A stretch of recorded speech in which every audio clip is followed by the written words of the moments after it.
My name is Kyla Proctor, and I'm in Dr. Miller's Reading 301 class, and I will be reading Chickerella by Mary Jane and Herm Off.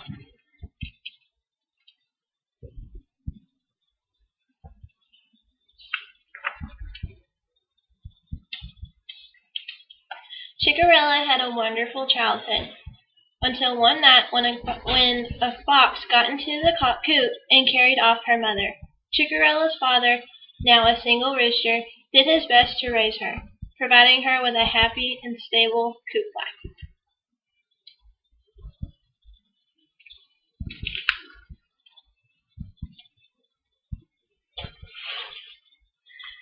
Then a few years later, a hen from another farm showed up with her two daughters and convinced Chickerella's father to marry her. Chickerella was excited to have a new family. She even put her sewing skills to use, making 3 dresses as welcome gifts for her stepmother and stepsisters, Ovamelda and Chlorestera. "Such a sweet girl," said the stepmother with a smile that gave Chickerella the bumps.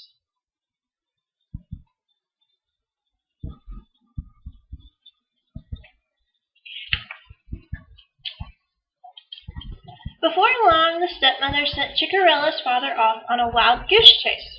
Then she proceeded to redecorate. "This doesn't look like home any more," Chickerella said. "That's because it's my coop now, not yours," said the stepmother. "You have too many clothes. I want you to let out your dresses to fit my girls." "But what will I wear?" asked Chickerella. "You're just a servant now. You only need 1 dress, and you won't be living in the main coop any more." From then on, the stepmother locked Chickerella in the spring house every night.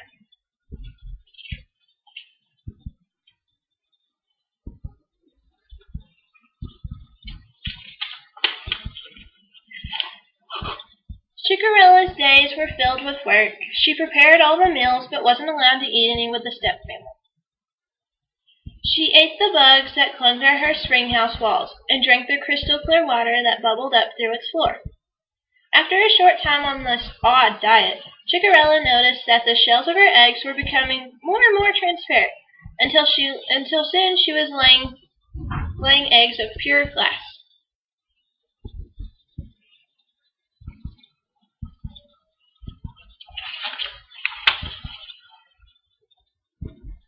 One day the stepsisters came home all aflutter. "The prince is seeking a bride," said Ovamelda.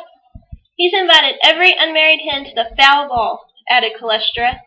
"I've always wanted to go to a ball," said Chickerella. "Don't be silly," said the stepmother. "The prince would never marry a servant." "Who wants to get married?" Chickerella asked. "I just want to see the fancy ball gowns." "Out of the question," answered the stepmother. "Now start making my daughters look beautiful. We don't have much time."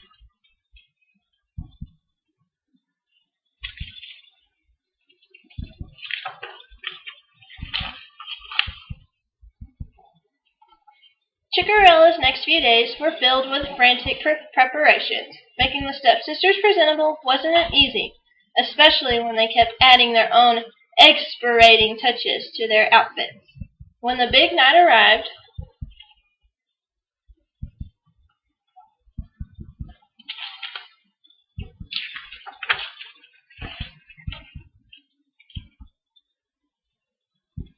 the stepmother locked Chickerella in the spring house. Later, as Chickerella was dozing off, the spring house fizzed with sparkles. "Yikes! Who are you?" gasped Chickerella. "What, you've never read a fairy tale? I'm your fairy goose mother. I've been watching your stepmother run you ragged. Why don't you speak up?" "My father will fix everything when he gets back. Don't wait for someone else to fix things, dearie. You take charge. Fantastic eggs, those. How do you do that?" "I think it's something in the water. Oh yeah, I put a spell on this spring a while back. Cool side effects, huh?"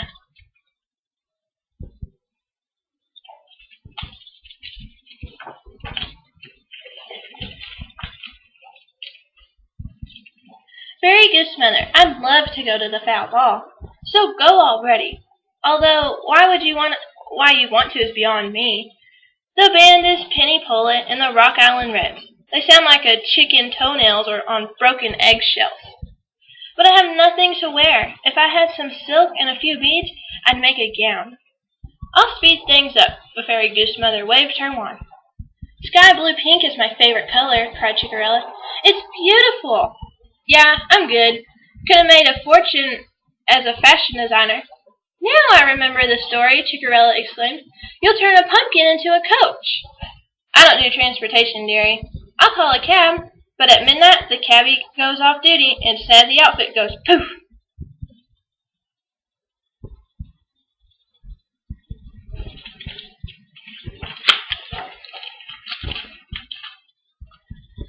Chickerella was thrilled to see all the gowns at the fowl ball.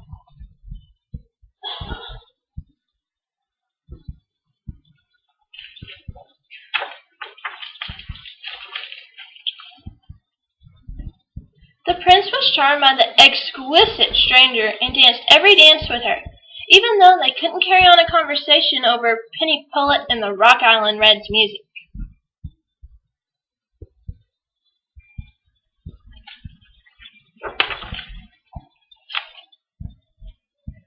When the band finally took a break, Chickerella heard the clock strike midnight.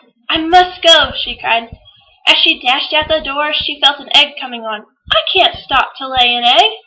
But there's no holding back an egg that's on its way, especially a slippery glass one. Chickerella ran, heading down the castle steps. She was too late. The cab drove away. Then the gown disappeared in a burst of fireworks, and Chickerella ran cluck naked all the way home.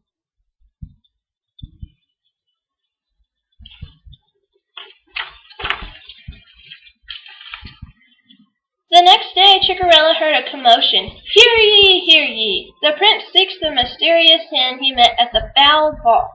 The only clue she left is this egg. All single hens, please present your eggs. Look, mine has big yolk, said Cholestra. She is a big yolk, said Obamelda. The egg must match the one in this velvet bag, said the prince. Does anyone else live here? The stepmother blocked the prince's view. No, your highness. I live here, cried Chickerella, but the prince didn't hear her. He and the page turned to leave.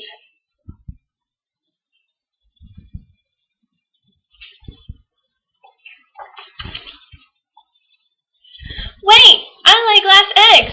Is this what you're looking for? That's exactly what I'm looking for. Release her at once. Your highness surely wouldn't marry my servant Chickerella.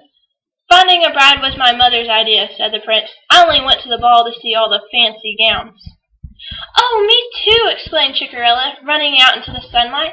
Your costume was excellent, my dear. Thanks, your highness. I'm really into fashion. There was a burst of sparkles. Fashion? Did I hear fashion? I'm into accessories, said the prince, especially shoes. We all love clothes, said Chickerella. Let's start our own fashion business. Done, declared the prince. We'll name it after you. So the fairy goose mother zapped up some fabulous fabrics, Chickerella cut and stitched, and the prince designed stylish shoes to match. That's how they started the fashion line called Chickerella.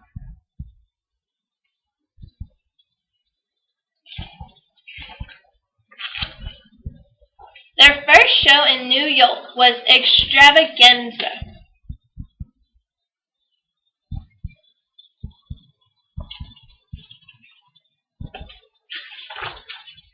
And together the three friends worked